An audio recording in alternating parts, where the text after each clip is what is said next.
All right, welcome back to the channel. So Shakur Stevenson has better defense statistically than Floyd Mayweather Jr. How did we not see that coming? Let's talk about what ESPN had to say about Shakur Stevenson and Floyd Mayweather in this video.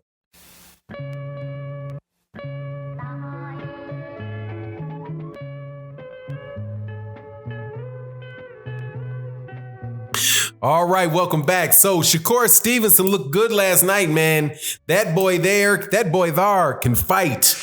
Looking like a grown man in the ring, if not slightly pudgy, probably up a little bit in weight from where he's going to be fighting, right? But you can see that kid has power, he has speed, he has tremendous talent, and people are rightfully excited about this guy's career. He is somebody that looks better every fight. Now, this fight maybe didn't look a lot better than the last fight, but considering the circumstances and the different type of training that was going on and the fact that he couldn't be in close proximity to people, all in all, I think dude looked excellent. Now, of course, with boxing and the marketing of boxing, we oftentimes, make a mountain out of a molehill. Now, what the mountain in this case would be Floyd Mayweather Jr. and the molehill would be Shakur Stevenson, right?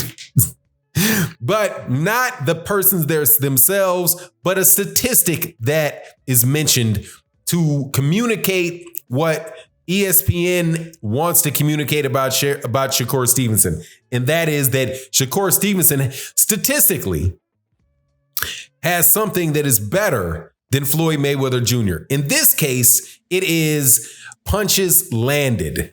Now, I took notes, but it's somewhere else. This is the morning and I was too tired to get it in the video last night. So I believe the stats that they used were that Shakur Stevenson only gets hit 4.4 times per fight and 4.4 times per round in a fight. And that Floyd Mayweather Jr. got hit on average 7.7 times per round. So if one person gets hit less than the other person, that would lead you to believe that what? The person that gets hit less has better defense. Does that make sense? Is it logical? Yes, it's logical. Does it make sense? Yes, it makes sense. Is it true? Hell no. Not even remotely. Not kind of. Not even a little bit. And why is that? Because Shakur Stevenson has 14 fights now. I think that was his 14th fight. When you're fighting your 14th fight, your first 10 guys are not very good and they can't lay a glove on you. It's your 13th fight. When you fight guys like Caballero, the guy he fought last night, man, Caballero. He's nowhere near the level of a Shakur Stevenson. So how is he supposed to be landing them shots on Shakur Stevenson? The last guy that he fought, Joet Gonzalez, not a superstar level fighter. He's a guy that might aspire to be a journeyman later on in his career, or maybe a top contender, maybe a gatekeeper, but no, not anywhere near the level of Shakur Stevenson. So why would you expect Joet Gonzalez to land a lot of shots on him? Even if Shakur Stevenson just had regular defense, which he does not, because he does have extremely quick feet, in and out, side to side, very quick feet, very responsible defense, knows punching patterns, reacts to punching power, has an ingrained reaction to punching patterns. So not very easy to hit him with something he doesn't see. Now, interestingly enough, after the end of the fight, he said that he got touched a lot more in this fight than he thought he should have. Like, wow, how did he get that through?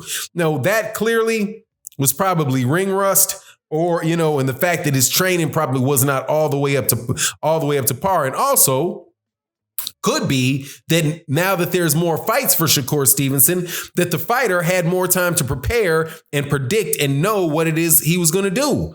Where when you're in early stages of your fight, people don't, your tendencies are not as well known, so people can't prepare for you. So, there's a saying that there's lies, there's damn lies, and then there's statistics. This, my friend, is one of the examples where this is just statistics. Now, having said that, right, I'm just saying that explains the 4.0 plus the 7, the 4.8 or whatever number that they had for punches that were landed on him versus Floyd Mayweather Jr., right?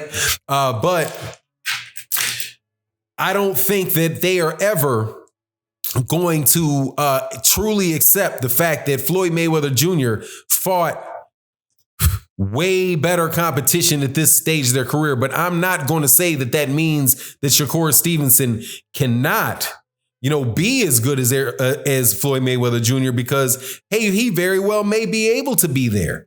Right now, what Shakur Stevenson himself says about it, I like very much. He says, hey, man, yeah, I can beat any of those guys. Terrence Crawford, Floyd Mayweather Jr. He talked about Pernell Whitaker. Now, when people compare the defense of Shakur Stevenson to somebody, Floyd Mayweather Jr., I would say that the better comparison between the two would be Pernell Whitaker, primarily because Pernell Whitaker is a southpaw, but even then, I would love to see what the connect percentage was on Pernell Whitaker, because I'm sure it's more than 4.4, maybe. Boy, it's always hard to hit Pernell Whitaker, but that is elite. That is superstar Hall of Fame level defense right there, man. Shakur that's defense right there. But Shakur Stevenson is he's his own person. I like that he said that. He was like, yeah, I appreciate the comparisons to Floyd Mayweather Jr. and, all these other people that they're making these comparisons with him. They're comparing him to. But he said, I'm my own Shakur Stevenson. And I think that is very true and valuable. When Floyd Mayweather Jr. came up, it was, I'm Sweet. He was Sweet Pea, who is the nickname for Pernell Whitaker. He's Sweet Pea with a punch, right? So that's how he was being marketed. He was Sweet Pea with a punch. Now, and if you look at it from the early part of his career, say he was in his 12th or 13th fight, if you would have said, Floyd Mayweather Jr. Is going to be better than Pernell Whitaker, you might have had people roll their eyes. You might have had people like, oh, no, he's nowhere this, he's not that. You know what I mean? But what happens? He winds up being, a lot of people, vast majority of people would argue he's better than Pernell Whitaker. Now, there is, for certain, a group of fans that will tell you, oh, no, he's not.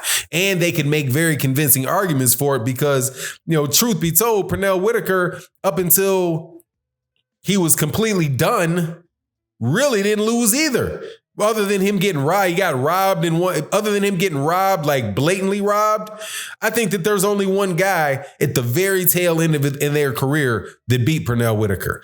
But anyway, that's the Pernell Whitaker, Floyd Mayweather Jr. dynamic, and the same thing can exist for Shakur Stevenson. Now, of all the people that are being compared to Floyd Mayweather Jr., I think that, Shakur Stevenson, man, is probably the one that deserves it. He's probably the one that deserves it the most, man. Him and Devin Haney is there as well. Actually, looking at Devin Haney and looking at Shakur Stevenson, I don't know, man. I might give the edge to Shakur, because Shakur Stevenson, not in a fight between the two because of the size difference, even though eventually what the difference with him, 126, well, it was 130 and 135. So there was only one weight division difference last night, but he's probably going to wind up going down there at 126. But the overall skill set, I think I might like Shakur Stevenson more than I like Devin Haney because of the sharpness of the counterpunching. Very sharp counterpunching, very sharp shots, very, very precise.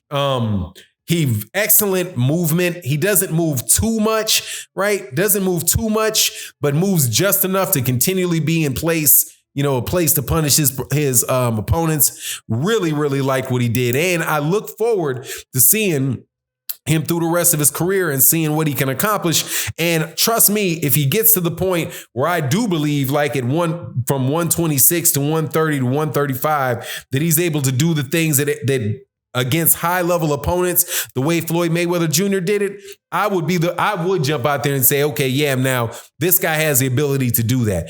And he does have the ability to be a Floyd Mayweather Jr. Absolutely, positively does. I don't believe that the skill sets of the great fighters are so far above everybody else that they're truly, once in a lifetime type of situations most of the time. Every once in a while, there'll be like an Ali, somebody like that in a weight division, especially like heavyweight, is just something really different about them. That might not come around all the time. Floyd Mayweather Jr. is that level of skill, is that level of athlete and that level of skill as well. But, we do that pretty regularly in the black community in the United States, come up and pop up with athletes like that have that type of skill set. So, I wouldn't put him out of the running. But anyway, that's my take on the matter. I appreciate the comparison, other than the statistics, which I think is nonsense. But, Shakur Stevenson definitely has a bright future. You let me know what you think in the comment section. And with that, I'm out. Peace.